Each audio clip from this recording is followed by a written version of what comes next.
Every time I see you, baby, I get... Hello everyone! Welcome back to my channel. My name is Yosephin Nisti, or you can call me Nisti. My student number is 2022-002034. Today, I'm making this video. It's for my final examination project actually. For my English proficiency test in speaking material. I just want to say thank you to Pak Nanang for giving my opportunity to speak about my opinion about the economic challenges faced by private school in Indonesia. Well, these institutions are vital to the country's educational landscape by offering diverse learning opportunities and also often stepping in to address gaps left by public schools. However, they face significant economic hurdles due to their heavy reliance on student enrollment for revenue. Well, that's a bit of my explanation. Let's explore the topic in more details.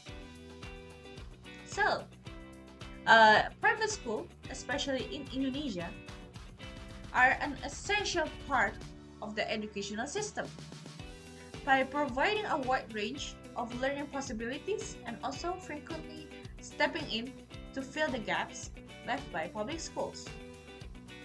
However, these schools face significant economic challenges due to their heavy reliance on student enrollment for revenue. The ability of Indonesian private school is to attract and also retain the students by directly related to their financial stability.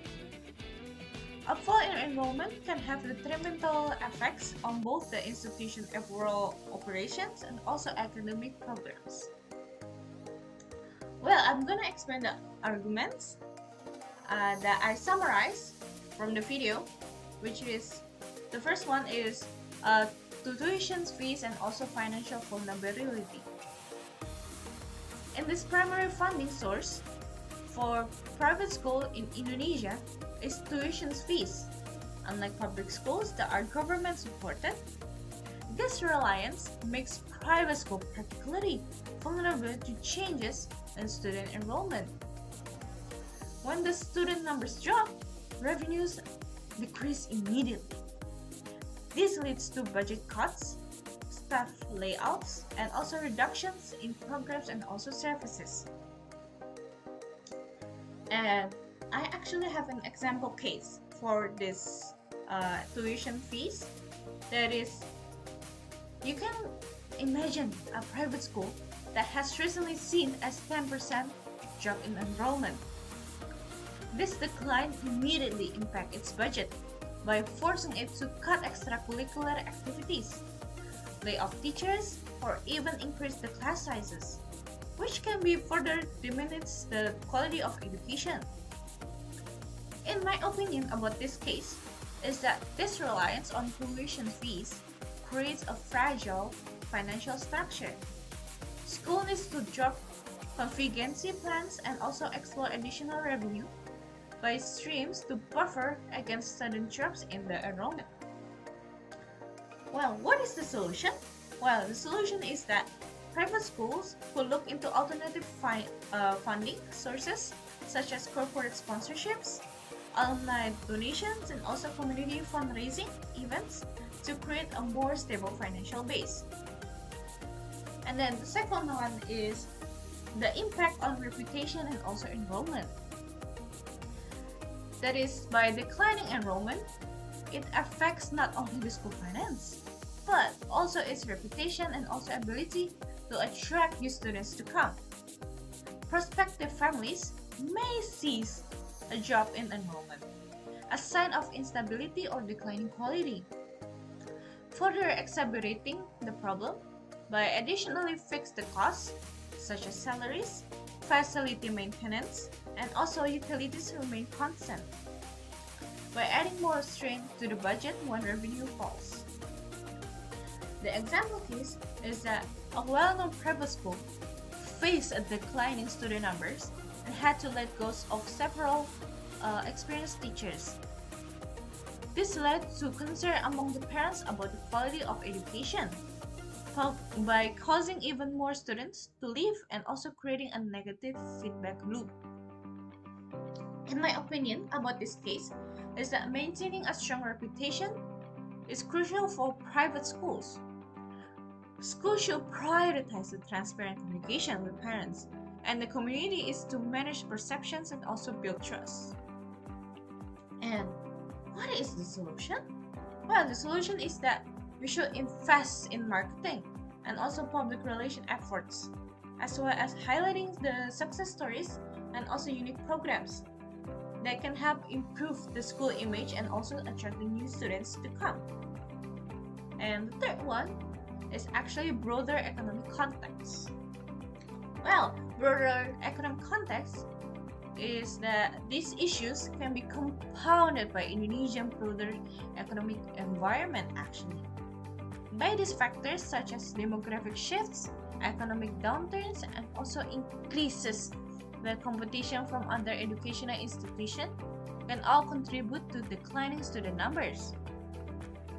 To compensate for lost revenue, school might raise the tuition fees by making education less affordable for some families and also potentially causing further enrollment declines. This creates a vicious cycle actually where fewer students increase the per student costs, which in turn drives enrollment even lower. The example case is that during an economic downturn, like I said before, is that many families might struggle to afford private school tuitions. Why? As a result, schools may increase the fees to cover the costs, but this makes the school less accessible to the middle class families actually, further to decreasing the enrollment. So what's my opinion about this case is that the economic fluctuations are inevitable and the schools must be prepared to adapt.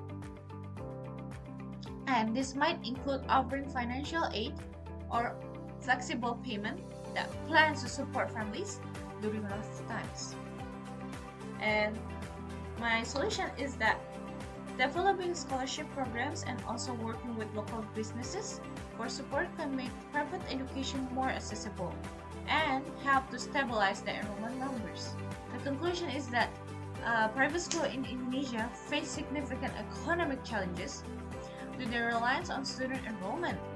By declining student numbers can severely impact their financial health and also educational quality. To ensure long-term stability, these schools, especially private schools, must attract and also retain the students, diversify income sources, and also manage the budgets effectively. Understanding and also addressing these challenges is very crucial for the future success of private educational institutions. Well, what is the strategies of overcoming challenges? Well, there are three. That is, the first one is the diversifying income sources. Schools can seek an alternative funding, such as grants, donations, or partnerships with businesses. And the second one is improving marketing outreach by enhancing the school visibility and also reputation can attract more students. And the third one is cost management. It's efficiently managing expenses and also resources to ensure sustainability even with the fluctuating enrollment. Well, I'm gonna give another opinion about private school, especially in Indonesia. Well, an example is that usually private school is for someone who is very famous, especially celebrities, because they have to keep their privacy intact, and that's why they choose private school. But for me, private school is not very recommended. It makes you doesn't socialize to people that much, and it's only for the educational purposes. That's my opinion. And for me, is that it's not very recommended. But if you want to go to private school, that's okay. That's your own opinion. But in my opinion, it's not very recommendable. I'm not hating on private school or anything because I support anything. And also, I go to a public school from middle school to high school, middle school and junior high school, and high school. I go to a public school actually, and I never went to like a private school. But I have many friends that they learn in the private schools. So, and the budget is actually not very cheap for private school, and that's why I recommend to go to in a public school, because you can get more relations in there, and the tuition fees is not very expensive. And the third one is that the government education, actually the education from government, sorry, the education from the government is make you have more knowledge in it. So that's my opinion about the private schools, especially in Indonesia. Oh, and one thing that I know from a private school, I have a friend in Jakarta. She went to a private school, and it's basically like a private class, only online.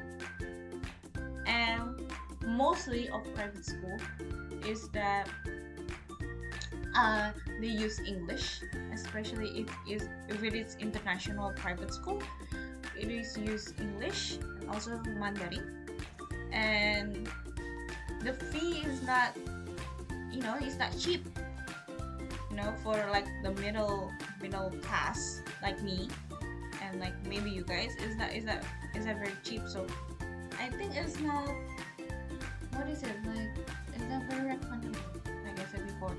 And my friend actually learned English from the Oxford in her private school, and when I see like the test that she did, it's very hard. And I prefer going to public school. That's it. And yeah, that's my opinion about private school. And it is your choice. It is your choice to go either public schools or private school. Is your choice. Okay, so thank you for watching my videos. I hope this discussion has provided valuable insights into the economic challenges faced by a private school in Indonesia and the strategies needed to overcome them. If you found my video very informative, please give it a thumbs up and share with the others, actually. And also don't forget to subscribe to my channel for more educational content. Bye!